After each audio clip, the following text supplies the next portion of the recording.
তিন ধরনের মা জাহান্নামে যাবে। সকল মাই কিন্তু সকলের কাছে দামি, কিন্তু এমন কিছু মা আছে যে সকল মায়েরা সন্তানদের মাঝে ঝগড়া ফাসাদ সৃষ্টি করে দেয় এবং তারা নিজের স্বার্থের জন্য এমন কিছু কাজ করে যেটা আল্লাহ পাক রব্বুল আলামিন পছন্দ করেন না, নবীজি সাল্লাল্লাহু আলাইহি সাল্লাম পছন্দ করেন না। এমন কিছু মাও আমাদের সমাজে আছে যে সকল মায়েরা সন্তানদের উপরে এমন কিছু কাজ করে যার কারণে সন্তানের ভবিষ্যৎ নষ্ট হয়ে যায়। সুতরাং এ বিষয়ে আমাদেরকে অবশ্যই সতর্ক থাকতে হবে। মা সকলের কাছেই দামি।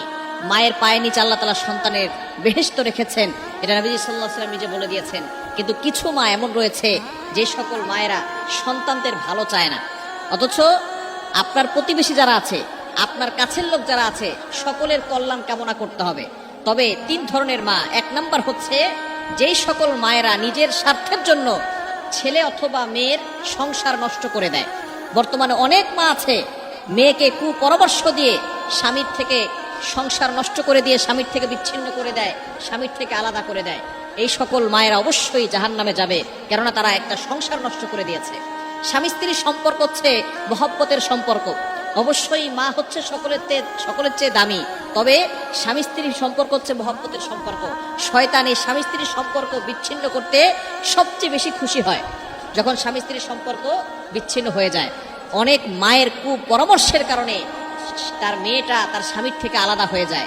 যেই মা নিজের স্বার্থের জন্য তার ছেলে অথবা মেয়ের সংসার নষ্ট করে দেয়, সেই মা অবশ্যই গুনাহগার হবে।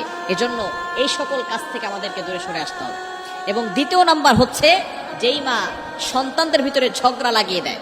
বর্তমান সমাজে কিছু মা আছে, তারা ভাইয়ের কথা বোনের কাছে বলে, বোনের কথা ভাইয়ের কাছে বলে, এরপরে ভাই বোনের ভিতরে তুমুল ঝগড়া লাগিয়ে দেয়। অথচ নবীজি সাল্লাল্লাহু আলাইহি সাল্লাম জানিয়ে দিয়েছেন, সিলমান কতাক, তোমার সাথে সম্পর্ক ছিন্ন করেছে, সম্পর্ক জড়িয়ে দাও।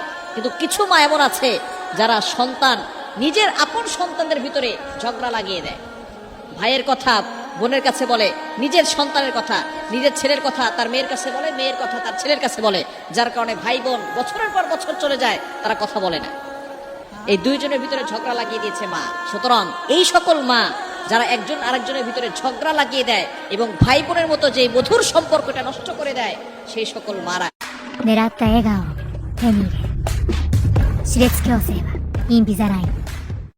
অবশ্যই গুনাহগার হবে।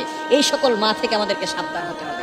ভাই বোনের ভিতরে ঝগড়া লাগলে মায়ের কাজ হচ্ছে সে মিলিয়ে দিবে, কিন্তু যেই সকল মায়েরা আরো ঝগড়া লাগিয়ে দেয়, ঝগড়া আরো বড় করে দেয়, বছরের পর বছর চলে যায়, ভাই তার বোনকে একটা ফোন দেয় না, বোন তার ভাইয়ের খোঁজ খবর নেয় না। সুতরাং এরকম যদি সম্পর্ক বিচ্ছেদ করে কোনো মা, তাহলে অবশ্যই সেই মা জাহান্নামে যাবে।